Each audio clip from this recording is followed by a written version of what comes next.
एक बेवफा की लव स्टोरी।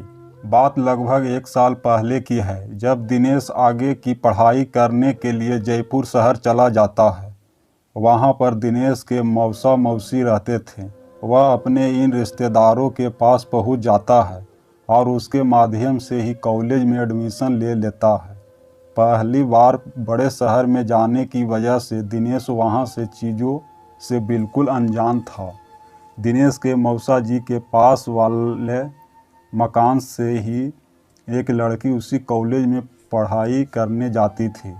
उस लड़की का नाम शिवानी था। दिनेश भी उस लड़की के साथ साथ रोज़ाना कॉलेज जाता था।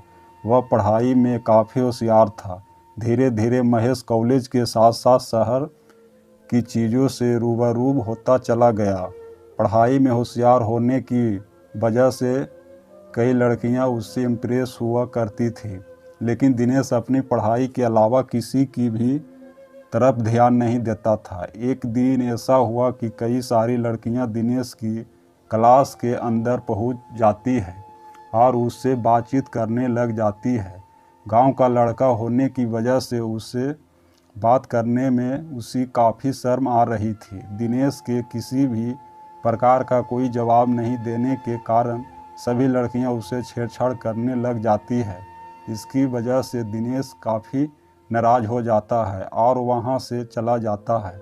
अगले दिन दिनेश शिवानी के साथ कॉलेज जा रहा था, तभी वह उससे पूछती, कल इतनी सारी लड़कियां आपका मजाक क्यों बना रही थी, जिस पर आपको कोई भी जवाब नहीं दिया। दिनेश ने कहा, मुझसे सिर्फ पढ़ाई करने के लिए मेरे माता पिता ने यहाँ भेजा है। शिवानी कहती है, इतना भी चुप मत रहो कि हर कोई आपको बेवकूफ़ समझने लगे। बातों की बात में दोनों कॉलेज पहुंच जाते हैं। कॉलेज पहुंचने के बाद शिवानी दिनेश को लेकर उन लड़कियों के पास चली जाती है और उन सभी लड़कियों के बुरा भला कहने लगती है। शिवानी स्वाभाविक रूप से काफ़ी तेज थी, जिसकी वजह से उससे लड़कों भी डरते थे। कभी लड़कियां ने दिनेश को माफ़ी मांगी और वहां से चली गई। शिवानी तथा दिनेश दोनों एक ही कॉलेज में पढ़ने की वजह से दोस्त बने थे। शिवानी के बार बार कहने पर दिनेश भी अब कॉलेज में काम करने लग गया। अब वह लड़कियों से भी बातचीत करता रहता था और शिवानी के डर से सभी छात्र दिनेश की इज्जत किया करते थे। एक दिन कॉलेज के संस्कृत प्रोग्राम रखा गया था। सभी लोग सुबह सुबह कॉलेज पहुंच गए। इधर शिवानी और दिनेश भी कॉलेज पहुंच जाते हैं। कॉलेज में दिनेश करते ही दिनेश की नज़र एक लड़की पर पड़ती है। वह लड़की देखने में बहुत सुंदर थी और बातें करने के दौरान उसके गालों पर डिम्पल पड़ते थे। दिनेश उस लड़की को देखता ही रह जाता है। काफ़ी देर टकटकी लगाए इस लड़की को ही देखता रहा।